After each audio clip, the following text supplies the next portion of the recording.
Hello and welcome to a new video. My name is Elena. Today I wanted to touch on a topic which has been on my mind for a while.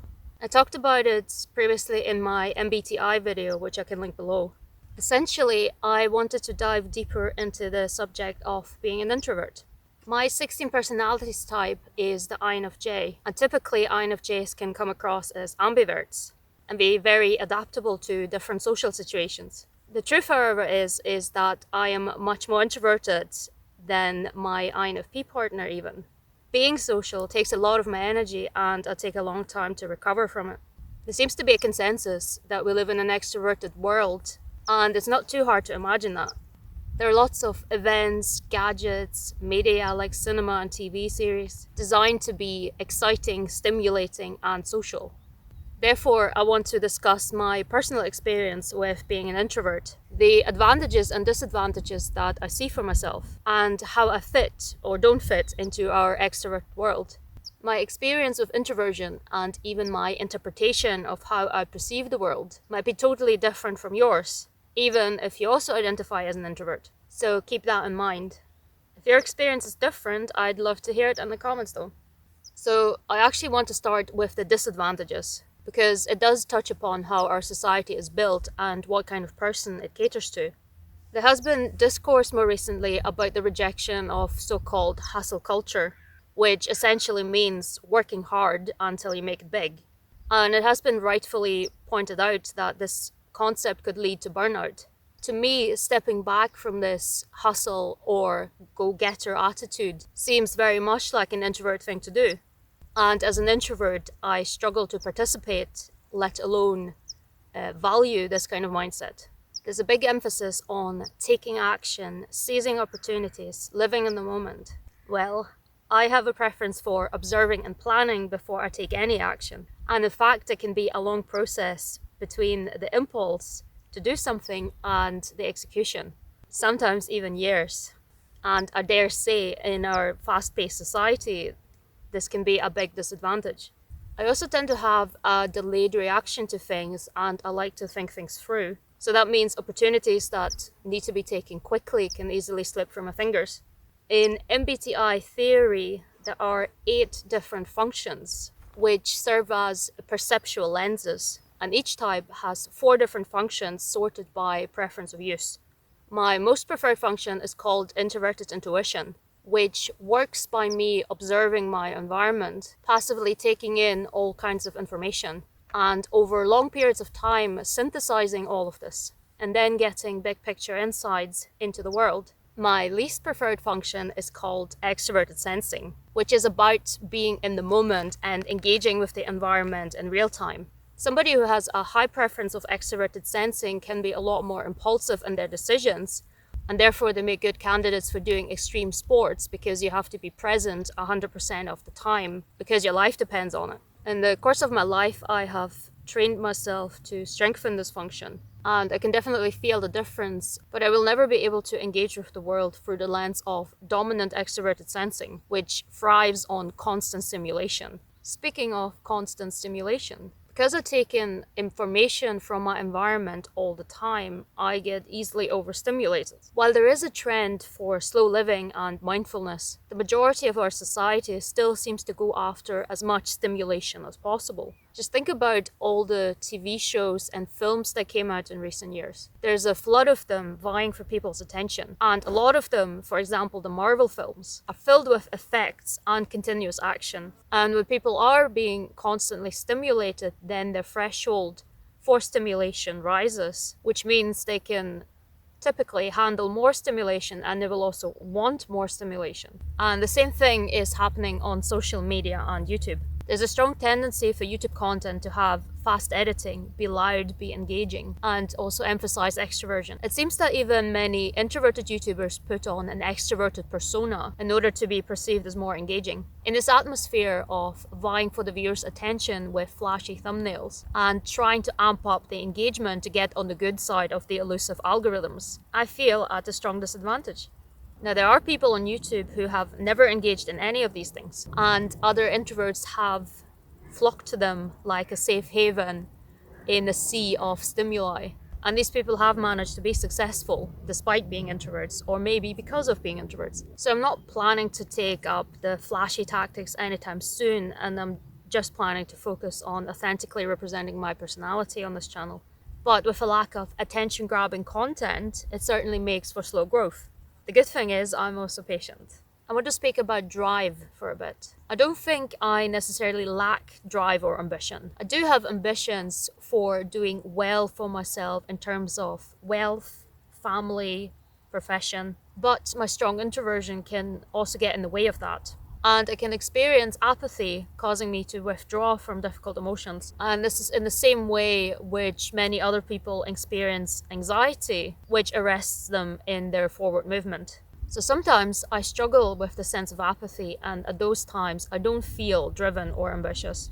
Although I have to say, producing a YouTube video once a week does wonders for my sense of accountability, and also having to learn to stick to a schedule. So I will keep doing it, even just for the smallest of audiences. And I want to take a moment to say that I really do appreciate all the people who comment here regularly or even occasionally and leave me intriguing or generally just nice comments. It kind of leaves my heart all fuzzy and warm, I'll admit that. But back to the topic. This apathy of mine once again means slow progress in life. The last disadvantage I want to address directly relates to being social and sociable. You have perhaps noticed that extroverts tend to have bigger circles of friends and thus bigger networks to work with, from which can come more opportunities. I like to invest a lot of energy into my relationships, and I like them to be as in-depth as possible. And I struggle to keep up connections that are rather superficial and this act of just simply checking in to say hello. And in the long run, these kind of relationships tend to fall by the wayside for me compared to the ones that do have a deeper connection.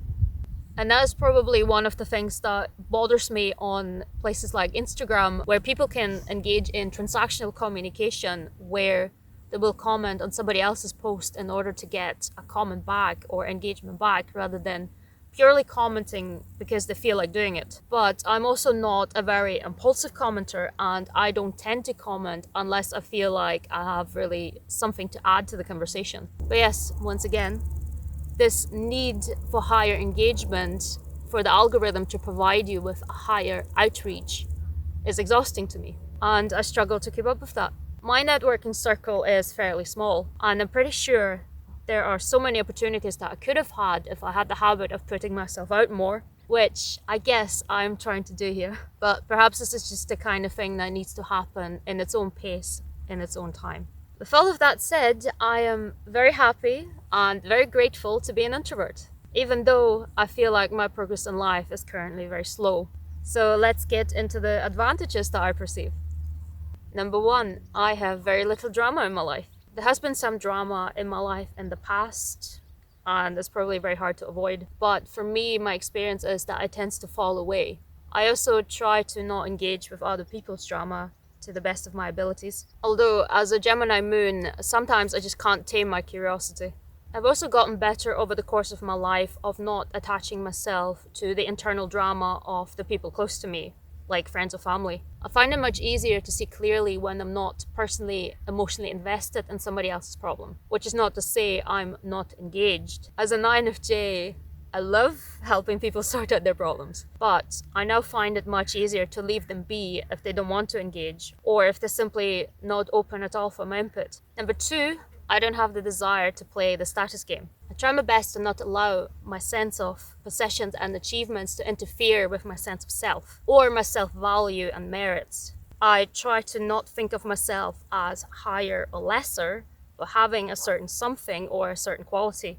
But when I was young, I definitely felt all of these things as inadequacies. Thoughts such as, I'm not outgoing enough. I don't have as many friends as others. I don't have as many toys as my friends. I'm too shy and not assertive enough. Or even overcompensating, such as thinking, my intellect makes me somehow better than others. Because maybe internally I don't like that they're superior to me in other things, such as making friends or being sporty, which I'm not. So basically thoughts that would signify low self-esteem. I'm in my 30s now, and I have gone through a lot of introspection, and I was able to shed most of these false beliefs, and I have come to appreciate myself for who I am. And this ability of mine to use targeted introspection, shadow work if you will, also gives me great resilience and the ability to bounce back faster from traumatic experiences. Number three, because I'm easily overstimulated, this also means that I can sense and feel pretty deeply and intensely. When I cook a meal for myself, I can really take in all the flavors and scents. When I touch a piece of fabric, I can really focus on the tactile sensation, and I can prioritize the comfort on my skin over looking a certain way. Although ideally I would combine the best of both worlds. I can find pleasure in the little things. I can get very immersed in nature, listening to birdsong, smelling the rain, the flowers, the pines in the forest. I can take in a scenery fully and recognize its beauty. I'm also easily overstimulated when I'm around people, so I prefer small groups and discussing more abstract yet personal topics. For example, psychology, philosophy, sociology, and linguistics. And having friends and a partner I can do this with is so deeply satisfying, and I can spend hours doing this. 4, since I prefer to go for a walk or cook at home, I don't tend to go out very often, for example to bars, restaurants or events, and that means I'm saving money, which I can then invest in better quality food for myself, as well as my creative hobbies and travelling. Don't get me wrong, I can handle a little bit of action and enjoy it. An occasional concert, an occasional meeting with a friend in a cafe, an occasional high-paced activity. The key here is to keep it occasional. Lastly, this tendency of mine to not take immediate action doesn't have to be a complete disadvantage. Doing things impulsively and not having thought things through and its ramifications offers a bigger margin for mistakes. In fact, when I have to act quickly, I'm way more likely to make the wrong decision. For example, jumping into the wrong subway on multiple occasions.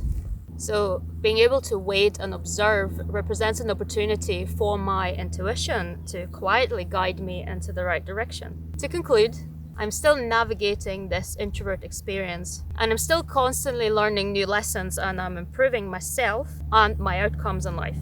If you're an introvert and if you feel like you're drowning in our society, then stop trying to swim along and find a quiet island for yourself. Chances are other people will join you. So thank you for watching this video today. Thank you for staying until the very end. I appreciate you. So it's a very hot day, by the way.